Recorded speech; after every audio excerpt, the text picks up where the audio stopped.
continuing our educational efforts. What was the percentage in the state of Washington? Washington was just about 52-48. I just double-checked that before coming down. That's surprising, 52-48 in favor of homosexual marriage.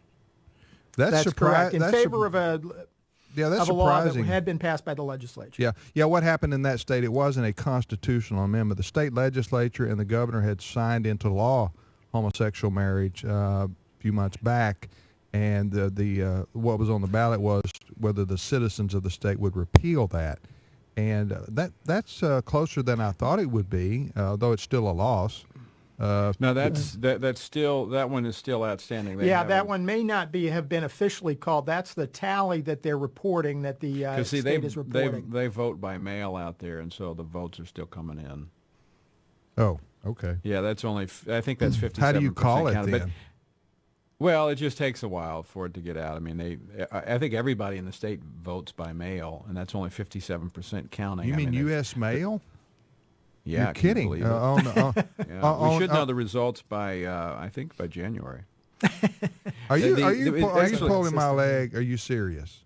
You're not serious. Well, I was joking about the January date, but yeah, I mean, it goes by mail. They vote by mail. But your point, I actually think that's much, much closer, as you point out, than I thought, because Washington State is the least churched, has the least church population in the country, but yet marriage still.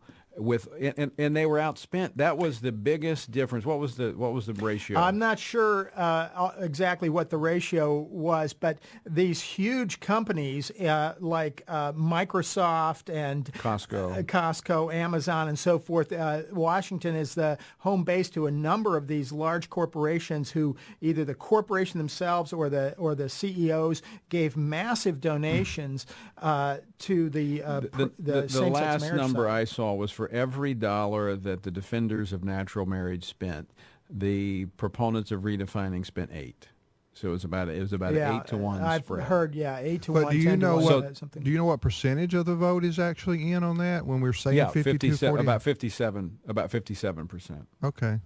Well, that's interesting. I didn't think it would be that close. That's still a 4 percentage point, and it may expand. It is close. Given all of the factors, Tim, you're absolutely right. It is close. Washington State, least churched population, most money spent to convince people to redefine marriage, but yet they still have a hard time getting this thing over the top. And here's my prediction, Tim. The homosexuals are saying, well, in 10 years we'll have redefined marriage. They're saying this is going to impact the Supreme Court's decision on the upcoming DOMA case. It's going to be like abortion. In January will be the 40th anniversary of Roe v. Wade, but we are no closer to resolving the issue of abortion in this country than we were 40 years ago. Why?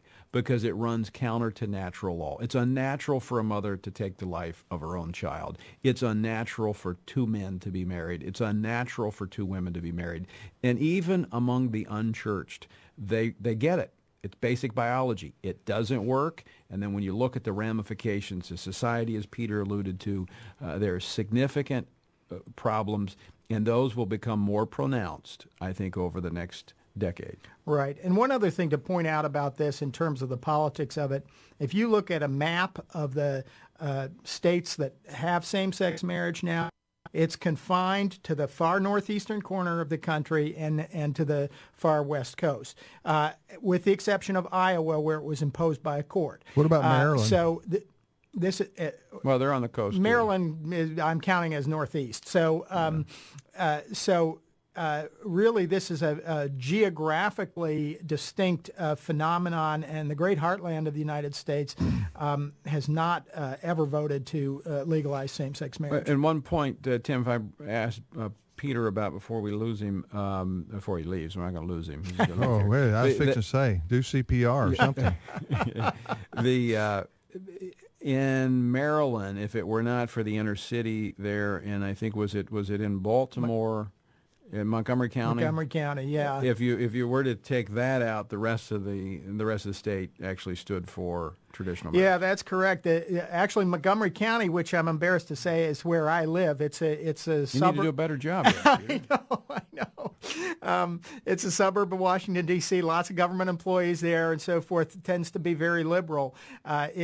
The same-sex marriage side won by 120,000 votes in Montgomery County alone. They only won by 94,000 votes statewide. So actually the entire state voted for traditional marriage outside of Montgomery County, but they couldn't overcome that disadvantage. And there's 23 counties and one city jurisdiction so 24 jurisdictions in Maryland. 18 out of 24 voted in favor of traditional marriage, but they couldn't overcome the vote in Montgomery County, Baltimore City, and Baltimore County in particular.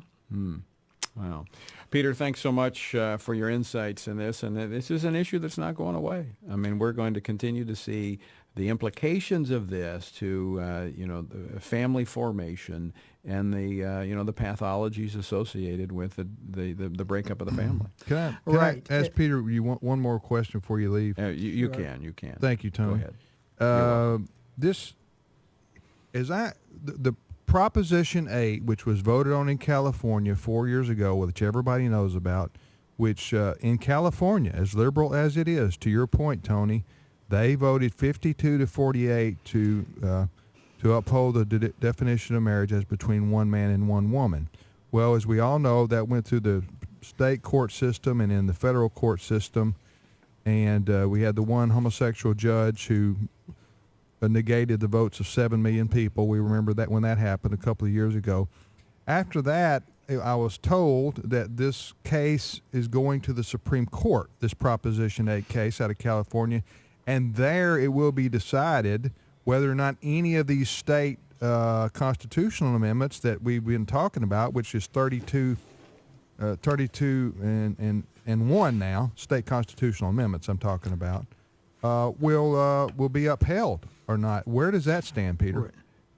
Right, that's a good point. I was just going to bring that up. We just learned recently that the Supreme Court is reportedly going to hold a CERT conference. That's where they decide what cases they're going to take on November 20th, where they will decide whether to take the Prop 8 case out of California and several of these cases challenging the Federal Defense of Marriage Act. So I would say that for your listeners, viewers who are concerned about this issue, your focus of prayer right now needs to be on the U.S. Supreme Court and the decision they make on November 20th as to whether they're going to hear these cases, and then, of course, subsequently, whatever decision they may make there. Do we want them to hear it, or do we not want them to hear it? Well, in the wake of Obama's reelection, I think my personal thinking on this is that we probably do want them to hear it because if they put off addressing this issue now and decide to address it a few years from now, it may be a more liberal court that takes it on. So we would probably prefer to have it settled now.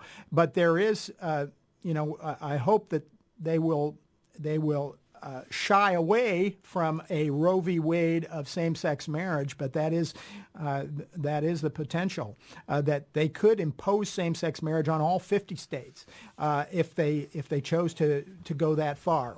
I think I just got to stop you right there and jump in because I think if they do that, and it's not beyond the realm of possibilities. The difference with this in Roe v. Wade. Now, I made the parallel before because I do think there is a parallel when it comes to natural law. But if you recall in Roe v. Wade, the citizens had not voted on abortion. Right. It was state laws that were overturned that were in place. But you now have 32 states that have voted on marriage, 30 that have constitutional amendments, and right. Then you have about 8 more that have statutory definitions. But you have people in 30 states that have gone to the polls and voted for the definition of marriage. I think if the court steps in at this moment and says, we're redefining marriage, same-sex marriage will be the law in every land, I'm telling you what, I think you will create a firestorm of opposition.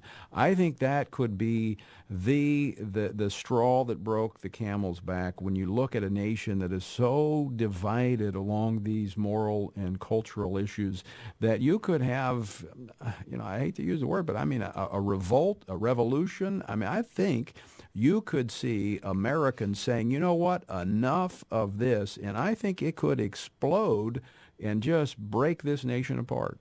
Well, I agree. I mean, I think it would be tremendously radical, even more radical than Roe v. Wade in a sense, if they were to overturn the constitutions of a majority of our states in order to impose that. Now, the Ninth Circuit decision in the California case, they stepped back. That's what the district court judge would have done. That's what Judge Walker, Judge Vaughn Walker, this homosexual judge would have done. But the Ninth Circuit, when they ruled on it, they kind of stepped back from that and passed a ruling saying, "Oh no, you can't take this right away once you've granted it," which was the unique circumstance of California. So they might sort of cut the baby in half, sort of that way, and say rule against Prop 8, but not affect the rest of the states. They're pretty clever at trying to sidestep. But I'm just saying, if they impose a redefinition of marriage on America, I don't think Americans will take that. Yeah. I think they could split.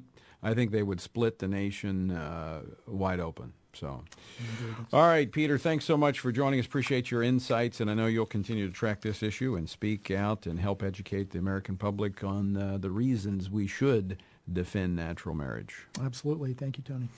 All right, you're listening to the Washington Watch edition of Today's Issues with Tim Wildman there in Tupelo, Mississippi, and I'm Tony Perkins here in Washington, D.C. And we're waiting for our third guest, Mark Meadows, who is Congressman-elect for the 11th Congressional District of North Carolina. He served as a party precinct chair, never been elected before to office, but a strong pro-family, pro-life conservative businessman who said, you know what, enough is enough. And he replaces a Democrat. And this is one of those encouraging stories, Tim. As I alluded to earlier with Tom about the 2014 elections in the Senate and what happened in 06 and 08 in the House, where the